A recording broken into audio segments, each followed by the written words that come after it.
to cruisereport.com Tech Reviews. Today we're going to talk about the Kodak Playsport. It is a pocket camcorder, and these are becoming more and more popular. There's some other cameras in this category. The Flip, I think, is probably the most well-known. Panasonic has a new model out, and Sony has the Bloggy. Kodak has several different models of these pocket camcorders, but what makes the Playsport unique is it is a weatherproof and waterproof. You can even shoot underwater with this camcorder. And this is the first one of these we've tested, the little pocket camcorders. We actually tested this during a 2-week motorcycle trip to Utah and Colorado recently, and I basically kept the camera around my neck the whole trip. One thing you'll notice about the camera, obviously, is its compact size. It's very small. It's not any bigger than a cell phone. It has a screen, which you can see here when I turn the camera on. You can kind of see an image there in the background. And the great thing about these little cameras is they are so rugged. And this particular, the Playsport, feels really well made. It's easy to hold in your hand, and it's very, very simple to use. And of course, like I said, it's waterproof, and you can take it to the beach, take it to the pool, jump in the pool with it, shoot some video underwater if you want. And so it's pretty cool. So what we're going to do is we're going to just kind of walk around this camera and show you some of the features. Okay, first let's talk about the back of the camera. I call this the back of the camera. This is the part you look at when you're shooting photos or videos, and you have your screen here, obviously. It's a very simple design. There's only 4 function buttons on the front. You have the record button, the playback button. Down here you have a trash can if you want to delete a photo or a video clip. And then you have a tools button, which is what puts you in your setup menu. And then the most prominent is this round little, I call it a mouse, has a left and right arrow, an up and down arrow, and then the little button in the middle, kind of a record play button in the middle. And then of course you have your monitor. Down at the bottom you have a little area where you can put a wrist strap. In our case we used a neck strap. I kept it around my neck the whole time. Worked great. Let's flip over and look at the right side of the camera. The first thing you'll notice is a power button up at the top on the right, and in my opinion this button is a little bit small. You have to really make sure you get in there and press the button correctly to turn the camera on. I had a lot of problems with this when I was wearing gloves on my motorcycle. It was very difficult to turn the camera on and off. I think as a kind of an outdoors active camera, I can see a lot of people in the winter time using this with gloves, and it might be a good idea for Kodak to make that button a little larger in the future. Behind this little door you'll find the connectivity ports. You'll find an USB port, an HDMI port, and an AV port. Now for some reason Kodak decided to go with a USB cable instead of the more traditional flip-out USB connector. Most other cameras in this category have that little flip-out USB connector, and that allows you just to plug the camera directly into your computer to either recharge the battery or to download the files. The Playsport, on the other hand, requires that I carry a cable with me when I travel, and I kind of don't like that. But that's the way it is. Now to make matters worse, Kodak decided to use a non-standard USB cable. So all my other USB cables will not work with this camera. So, but to their credit, Kodak does give you all the cables that you need to operate this camera. They give you the USB cable, they give you the HDMI cable, which is very unusual. A lot of cameras, many times this price, do not include an HDMI cable. And they also give you the AV cables as well. And one other little thing they include, I'll show you here, is a little USB power adapter. And this allows you to recharge your battery using the USB cable without the necessity of having your computer with you. It's kind of a nice little added feature. Now if we flip over to the left side of the camera, all you really have over here is another door, and behind that door you'll see a battery compartment which also holds your SD card slot. You can remove the battery very easily. It's a very small lithium-ion rechargeable battery. Now I've read a lot of reviews online about people complaining about the battery life.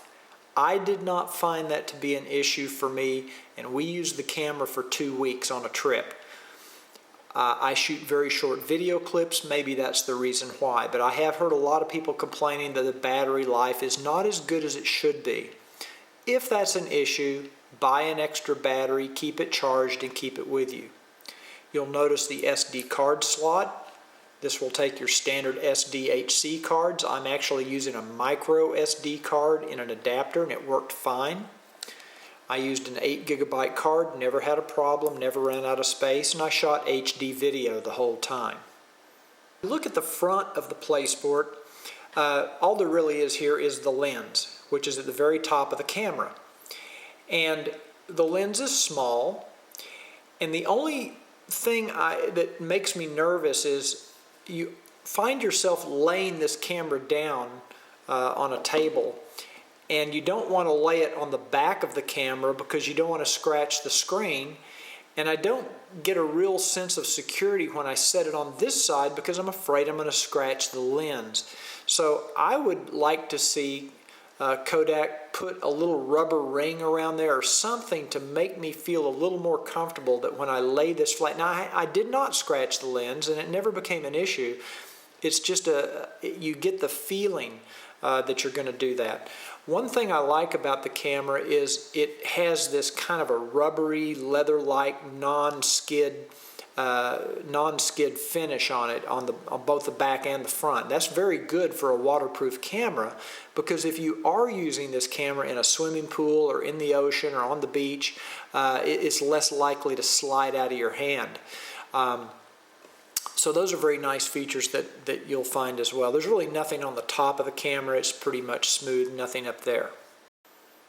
Operating the Playsport really couldn't be simpler. You just turn the camera on, and as you notice, the screen will light up. And then you go into the setup menu, and you only have about 11 choices here. It's really simple. I'll try to zoom in here so you can see the different setup options. I'll step through these, and you step through them using the little wheel on the right. And you've got NTSC or PAL, you've got your screen brightness, you've got your volume control, your mic sensitivity. You have a special shooting mode if you want to shoot video underwater. And then you have your electronic image stabilization, which I'll talk a little bit more about later. You have face detection capability. You have your formatting of your SD card, and then just an info area to show you what version software or that you have loaded in the camera. To go back to shooting mode, you just hit the little record button and you're ready to record. Now if you want to change the recording format, you have various options on this camera. You'll notice down at the bottom it says HD 720p. That's what I currently have the camera set to shoot. So it is currently set up to shoot video. You'll also notice down at the bottom a little battery indicator. Shows you how much battery life you have left. And at the top it shows you the amount of available time you have left on your SD card for recording video, given the current mode that you have selected. To start recording video, all you do is hit the white button. You'll hear a little beep, and you'll notice in the upper corner it'll start showing you the elapsed time of your recording. That's a very handy feature because I like to shoot clips 8 seconds to 15 seconds and no longer, so it gives me a reference of how long I'm shooting. To stop recording, you just hit the record button again. Now to change the recording mode is very simple. This is one thing Kodak really got right. They didn't bury it in the setup menu. All you do is hit the left or right button, and it overlays a menu to show you the different recording modes. You'll notice you have WVGA, HD 720p, HD 720p at 60 frames per second, something you don't see on many camcorders. And then you have a full HD 1080p recording option. Again, very unusual for a camera this price range. I did a lot of my shooting in 60 frames per second because I wanted to test the slow motion capabilities, and I did most of my shooting in 720p 30 frames per second. Now you also have the option of shooting still photographs by choosing the 5MP option for 5 megapixel. With that selected, you simply aim at what you want to take a picture of, press the white button, and you'll get a little audible click, and now you've shot a photo. It makes it very easy for you to shoot and change modes between photo and video. You just hit the right or left arrow key, choose the mode you want, select it, and now I'm ready to shoot video again. Could not be easier. Good job, Kodak. Okay, now if I want to play back some of the pictures or videos that I've shot, I simply hit the play button down here, and now I go into play mode. And you'll see down at the bottom it shows you, well, it does when you hit it. I'm looking at 1 of 23, 2 of 23. It means I have 23 pictures or video clips on this camera, and I can step through them one at a time. If I come across a video clip, I can hit another arrow key to do a play, rewind, delete, whatever I want to do.